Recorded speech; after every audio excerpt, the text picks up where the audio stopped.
I'm Colonel Lauren Erickson of the Department of Defense Global Emerging Infections Surveillance and Response System, also known as GEIS. Our mission is to detect, monitor, and respond to infectious diseases that threaten our military personnel and their families. We're actively monitoring cases around the world.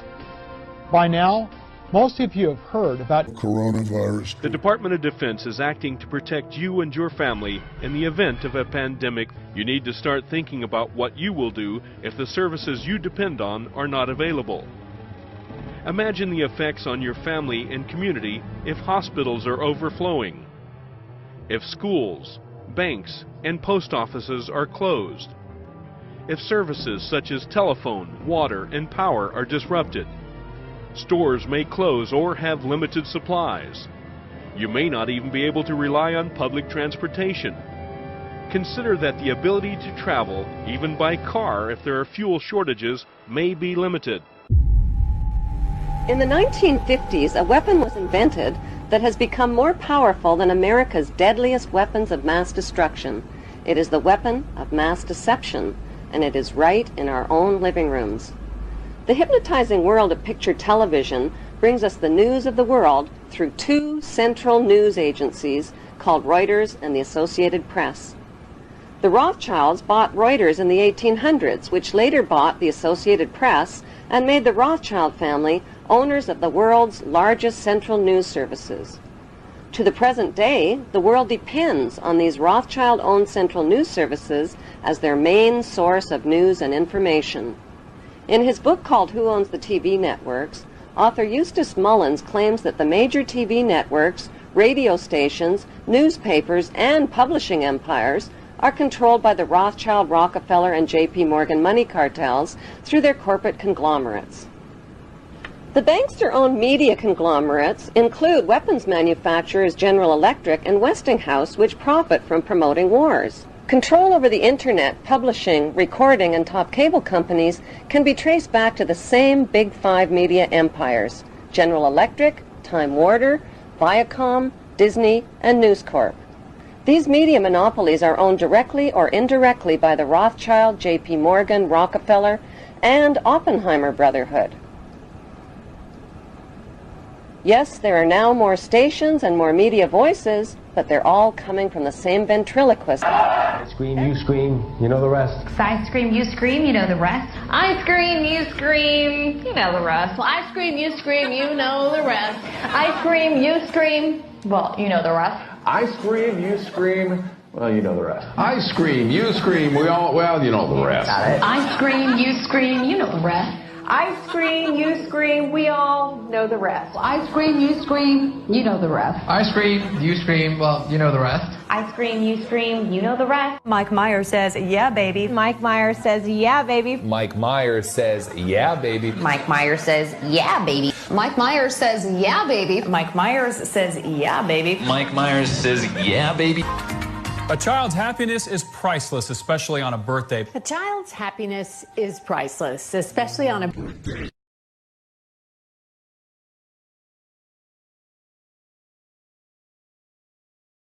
The plan is to create an apocalypse that will exhaust and depopulate the masses through deadly designer viruses, global terror, economic disasters, and nuclear war, when the remaining survivors will gladly embrace the promises of a handsome, charismatic new leader who will unveil his plan of hope for eternal world peace.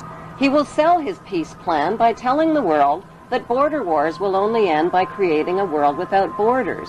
Religious wars will only end by creating one world religion of interfaiths. Economic wars will only end by creating a cashless, debt-free society. Rivalry wars between rulers will only end by creating one world ruler. The tools used for war, from handguns to nuclear bombs, will be eliminated, and one world army will be created, which will guarantee world peace. How will this eternal peace plan be accomplished? Through the United Nations, which is the brainchild of the Committee of 300 Ruling Families. The UN is their vehicle for world government and is located on 18 acres of prime Manhattan land donated by the most visible of the ruling families, the Rockefellers. The UN is a closed organization with no public records or open meetings. U.S. taxpayers have already invested $2 trillion in this world authority.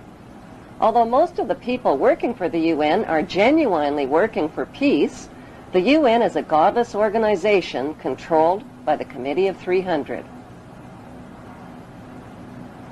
These inbred ruling families pretend to have royal blue blood, but their blood is no more blue or royal than Hannibal Lecter's blood. Some speculate that these families of evildoers are demons or aliens or evil shape-shifting reptilians, but there is a more scientific explanation for their madness. For thousands of years, these families have practiced inbreeding between sisters and brothers, uncles and nieces, mothers and sons, to keep the power and wealth all in the family.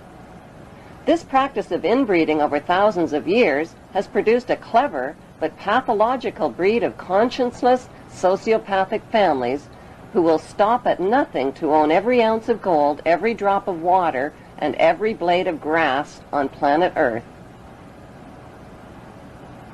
The United Nations, which they founded and control, has clearly stated its goals of establishing a new world order, a UN standing army, and a global taxation system. The Queen's husband, Prince Philip, and Evelyn Rothschild have already established an interfaith declaration for the creation of one world religion. What would life be like in this world empire with one world religion, one world army, one world economy, one world court, one world media, one world government, and one world dictator?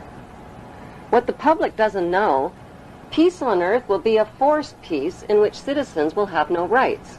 No right to bear children without approval, no right to travel without authorization, no right to own private property, no right to privacy, no right to bear arms, no right to protest, no right to receive an inheritance, no right to choose an education or a job or even a place of residence, and worst of all, no right to live. The right to live will be based on an individual's rating of usefulness to the royal elite. In this planned world without borders or nations, citizens will be disarmed of all weapons, including handguns, and will have no means to protest, fight, resist, or challenge this one world authority who will control them spiritually, economically, and militarily. Every human being will be electronically tattooed and will become helplessly dependent on this one world authority for all of their most basic needs. The masses will eventually be taught to bow down and worship this one world dictator who will rule the entire world from his eternal throne in Israel. They have waited for him. They believe in him. They expect he will heal the world's ills. Some say he is the Messiah, finally returned. But this man is not a savior. He is the King of Terror who will usher in the end of everything. Despite all the red flags, many people deny that a problem even exists. It does exist, and the good news is there are solutions. The solutions lie in knowing what the three biggest fears of the world's ruling families are. The first biggest fear is exposure. They have gone to great lengths to cover up their trail of crimes and to win the public's trust through their media monopolies. Without public trust, their ancestral plan for global control is doomed. Their second biggest fear is losing public support. If the public stops cooperating, their plan is guaranteed to fail. Their third biggest nightmare is organized resistance by an informed and fearless public. The ruling families know from past experience that the will of the people can defeat all their military and monetary might. Vietnam is a perfect example. There is no doubt whatsoever that these ruling families can be totally defeated by turning their three worst fears into a reality.